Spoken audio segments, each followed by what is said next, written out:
Hello नमस्कार साथियों, welcome to royal study. दोस्तों आरआरबी जेई एग्जाम एनालिसिस की नेक्स्ट वीडियो आपके लिए लेकर आ चुके हैं और आज 16 दिसंबर 2024 हम सेकंड शिफ्ट का एनालिसिस आपके लिए लेकर आ चुके हैं। इससे पहले हम फर्स्ट शिफ्ट का एनालिसिस आपको कवर करवा चुके हैं। क्लियर है? अगर आपने वो वीडियो नहीं देखा है तो यहाँ पर आपको आई बटन पर प्लेलिस्ट की लिंक मिल जाएगी, आप जाकर चेकआउट कर लीजिएगा। काफ़ी अच्छे तरीके से हमने उसमें सारे क्वेश्चन आपको एक्सप्लेन किए हैं।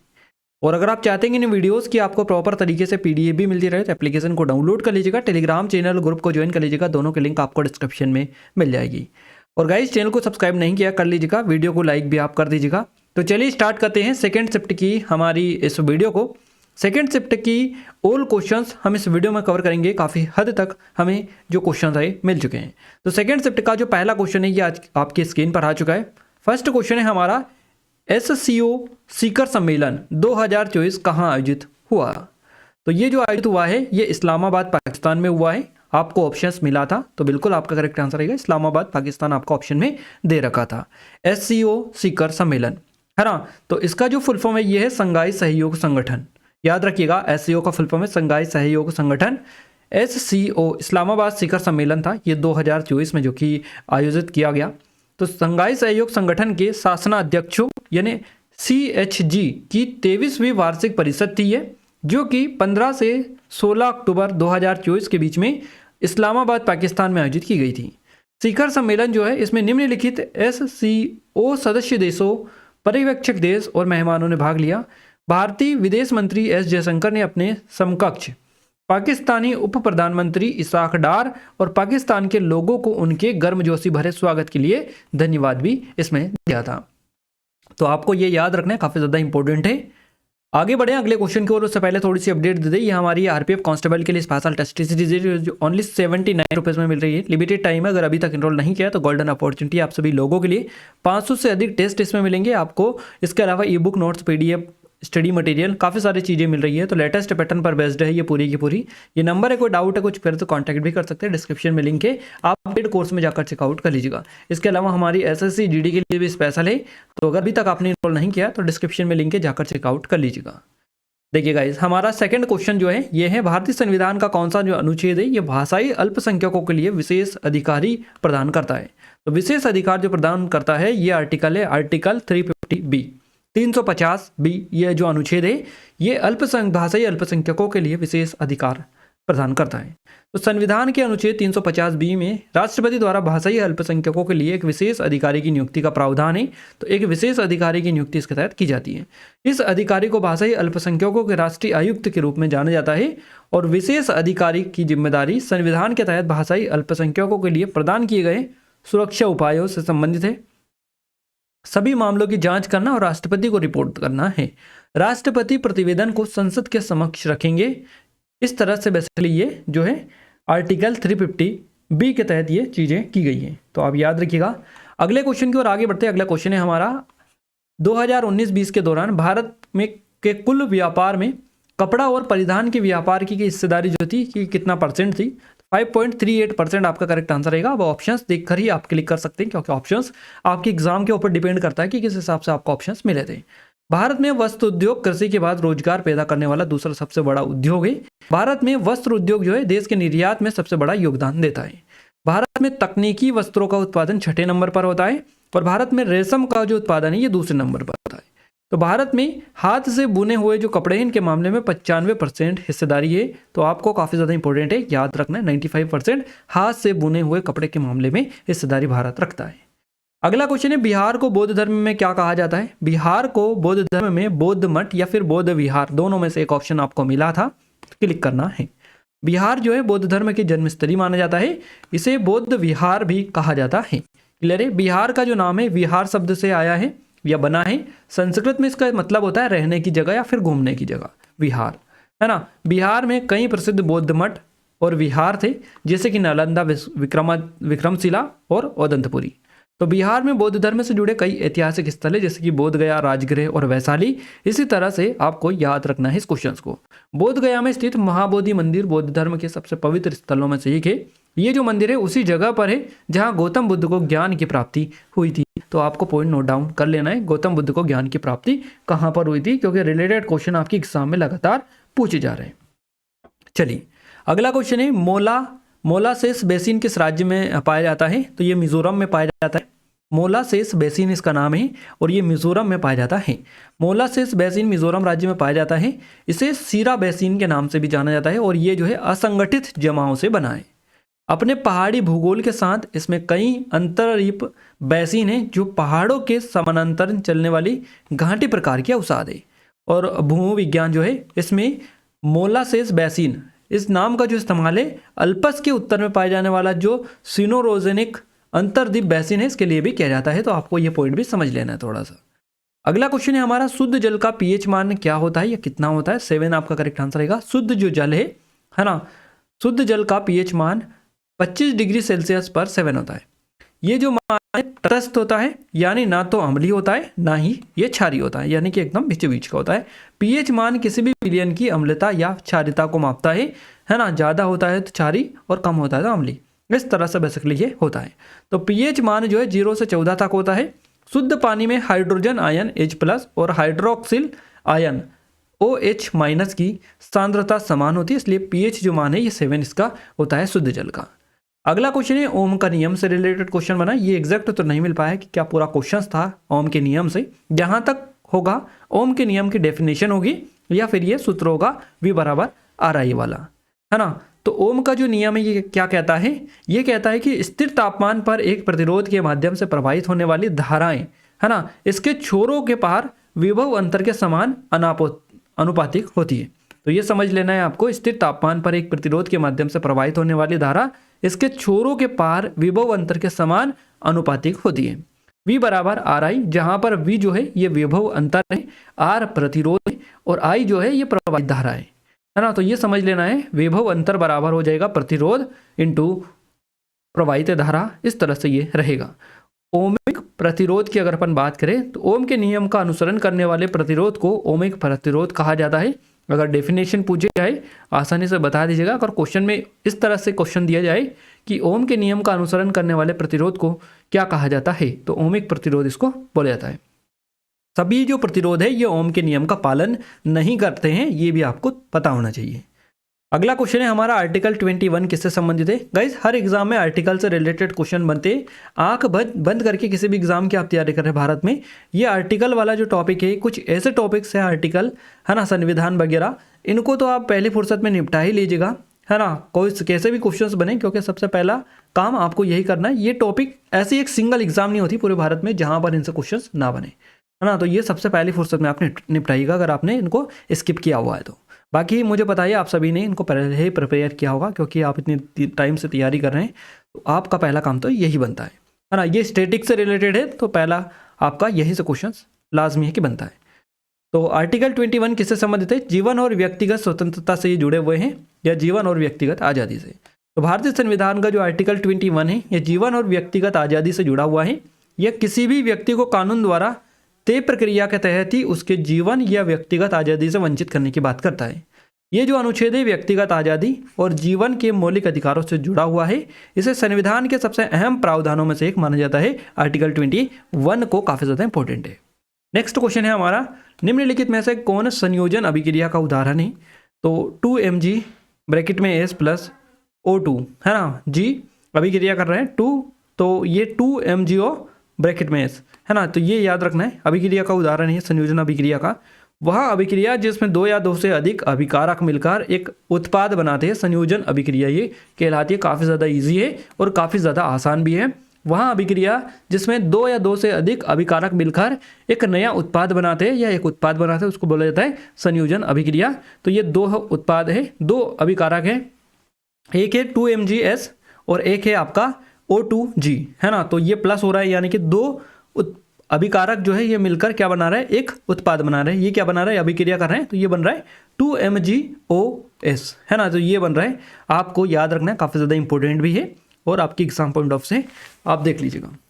तो ये डेफिनेशन भी आपकी आ चुकी है, उदाहरण भी हमने बता दिया। इसे जो है X + Y और अभिक्रिया करके Z बन रहा है, इसके द्वारा निरूपित भी किया जाता है। तो ये अगर इस फॉर्मूले में पूछे जाए तो आसानी से ये भी याद रखिएगा। अगला क्वेश्चन है, जम्मू कश्मीर विधानसभा जो चुनाव हुए अभी हाल ही में 2024 में, बीजेपी ने इसमें कितनी सीटें जीती है? अब कल से आपका झारखंड में जो चुनाव हुआ उसका भी पूछा जा सकता है, हरियाणा में चुनाव हुआ उसका भी पूछा जा सकता है, या अदर कोई स्टेट है उसमें जो चुनाव हुआ है उनका भी पूछा जा सकता है। तो अभी लेटेस्ट का है और चुनाव से रिलेटेड, विधानसभा चुनाव से रिलेटेड आपको पता ये क्वेश्चंस बनते हैं, काफ़ी ज़्यादा क्वेश्चंस रिलेटेड है।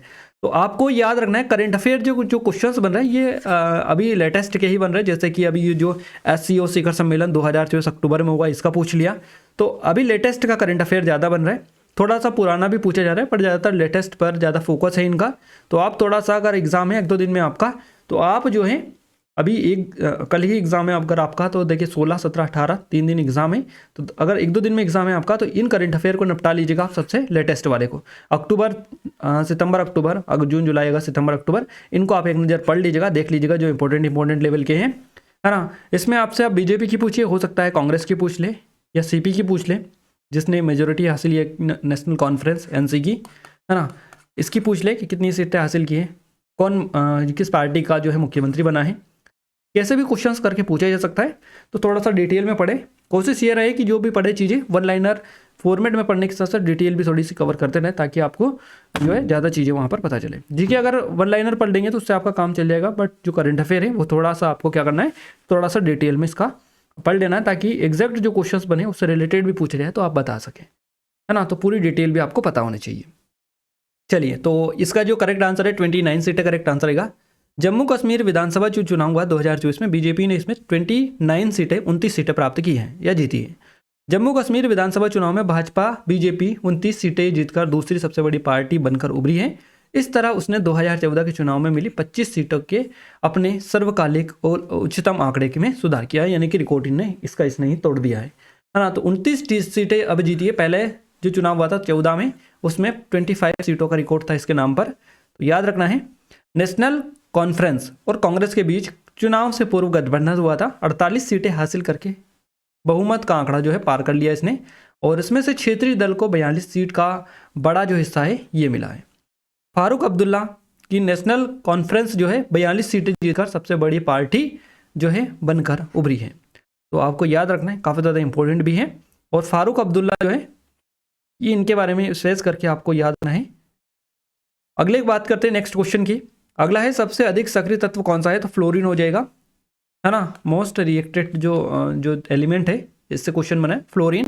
रासायनिक रूप से सबसे ज़्यादा जो क्रियाशील या सक्रिय तत्व है यह आपका फ्लोरीन है। ये जो है लगभग हर तत्व के साथ में प्रतिक्रिया करता है और उच्चतम तापमान और दबाव पर उत्कृष्ट गैसों के साथ में ये जो है प्रतिक्रिया करता है।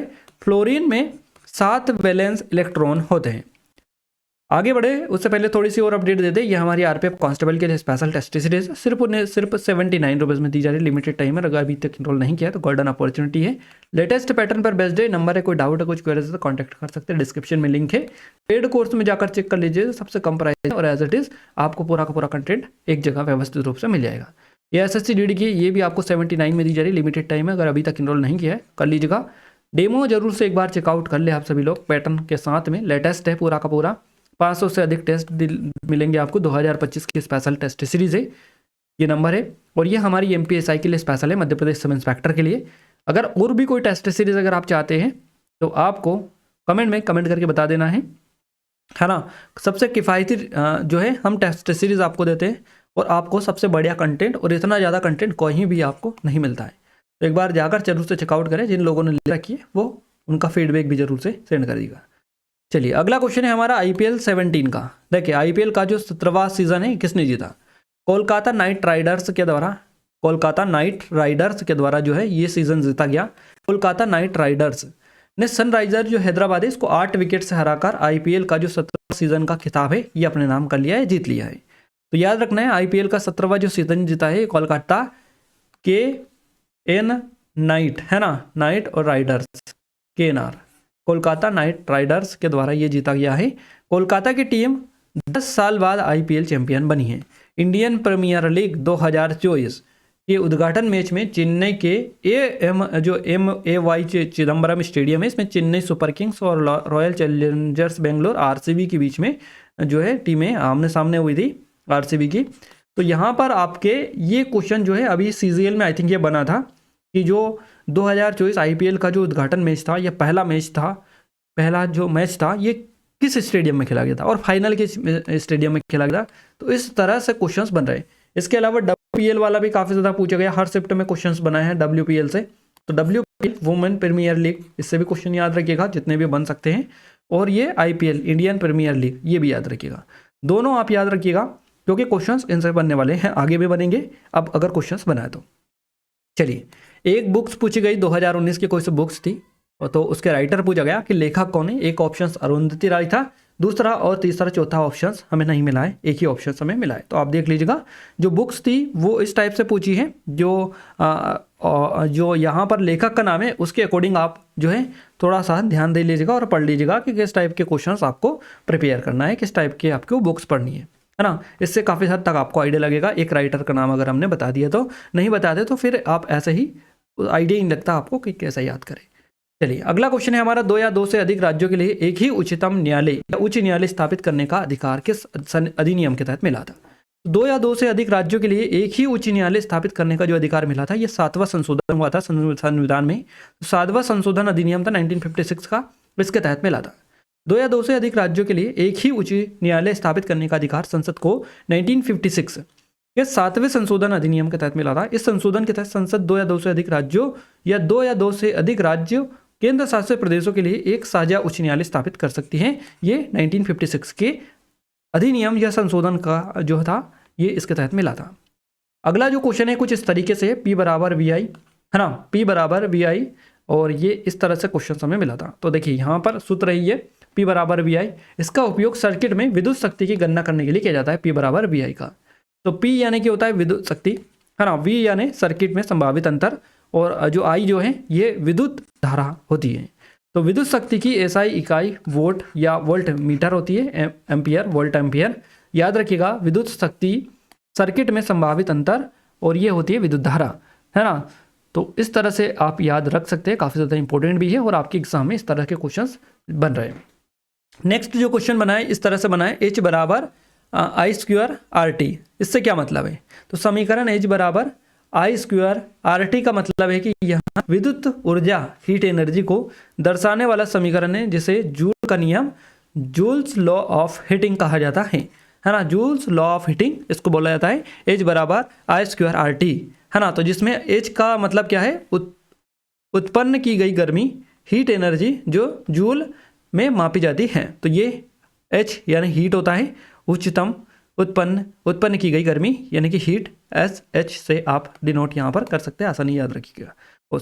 यहाँ पर अगर आप I का देखें तो परिपथ में प्रवाहित होने वाली धारा, करंट, जिसे एम्पियर में मापा जाता है, तो ये I हो जाएगा, है ना, परिपथ में प्रवाहित होने वाली धारा। H क्या है, तो ये है आपकी हीट या एनर्जी, है ना, गर्मी। इसके अलावा R क्या है, तो R जो है ये परिपथ में मौजूद प्रतिरोध है, रेसिस्टेंस इसको बोला जाता है, जिसे ओम में मापा जाता है। तो ये R से रेसिस्टेंस हो जाएगा, I से हो जाएगा प्रवाहित होने वाली धारा, और H जो है ये उत्पन्न गर्मी या हीट हो जाएगी। अब एक ही बच रहा है T, ये क्या है, टाइम, है ना, टाइम ड्यूरेशन, जिसके दौरान धारा प्रवाहित होती है, इसे सेकंड में मापा जाता है। तो ये सारी हमने डेफिनेशन भी आपको बता दी कौन क्या है और किस तरह से। चलिए, अगला क्वेश्चन है पर्यावरण यानी कि इन्वायरमेंट से आपके रिलेटेड 7 क्वेश्चंस बने। अब 7 क्वेश्चंस तो हमें एग्जैक्ट तो नहीं मिल पाए हैं, बट जो एग्जाम देके आए उन्होंने खुद बताया कि 7 क्वेश्चंस इन्वायरमेंट से आपके बने हैं, बाकी के क्वेश्चंस और भी बने हैं। और आपका साइंस में तो हमने बता दिया जितने भी क्वेश्चंस जहाँ से मिल पाए हैं। तो यहाँ पर ये क्वेश्चंस आपको क्वेश्चंस पूछे गए हैं। रीजनिंग में अगर अपन बात करें तो रीजनिंग में 3 जो क्वेश्चन है सर्कल, सेटिंग और अरेंजमेंट से पूछे गए। क्लियर है। मैथ्स में बात करें तो A+B+C के होल स्क्वायर से 3 सवाल देखने को मिले थे। तो ये पूरा का पूरा हमने जितने भी क्वेश्चंस हमें मिल पाए हैं, हमने कोशिश की है कि यहाँ पर ज़्यादा से ज़्यादा क्वेश्चंस हमें मिल पाएँ। तो आपको हमें जितना भी मिला हमने आपको पूरा बताने में आपकी हेल्प की है। आई थिंक आपको काफ़ी हद तक यहाँ से आइडिया लगा होगा आगे के पैटर्न को कंटिन्यू करने में, किस तरह की चीज़ें आपकी एग्जाम में पूछी जा रही है, उसी के अकॉर्डिंग आप तैयारी को कंटिन्यू कर सकते हैं। क्लियर है। तो ये चीज़ें थी, ये हमारी आरपीएफ कांस्टेबल के लिए स्पेशल टेस्ट सीरीज़ है, एसएससी डीडी के लिए और एमपीएसआई के लिए 79 की प्राइस पर आपको लिमिटेड टाइम के लिए दी जा रही है। अगर अभी तक इनरोल नहीं किया है तो पेड कोर्स में जाकर जल्दी से जाकर चेकआउट आप कर लीजिएगा, डेमो भी ले लीजिएगा। ये नंबर है, कोई डाउट है कुछ करे तो कॉन्टैक्ट कर सकते हैं। इन वीडियोस की पीडीएफ के लिए एप्लीकेशन को डाउनलोड कर लीजिएगा, टेलीग्राम चैनल ग्रुप को ज्वाइन कर लीजिएगा, दोनों की लिंक आपको डिस्क्रिप्शन में मिल जाएगी। अगर वीडियो को लाइक नहीं किया तो आप सभी से रिक्वेस्ट है कि वीडियो को लाइक और चैनल को सब्सक्राइब करके बेल आइकन को ऑल सेलेक्ट कर दीजिएगा ताकि जो भी नया वीडियो आए सबसे पहले आप सभी के पास उसका नोटिफिकेशन पहुंच पाए। क्लियर है? तो चलिए गाइस एंड करते हैं इस वीडियो को और मिलते हैं हमारे थर्ड शिफ्ट के एनालिसिस के साथ। तब तक ले जय हिंद, वंदे मातरम।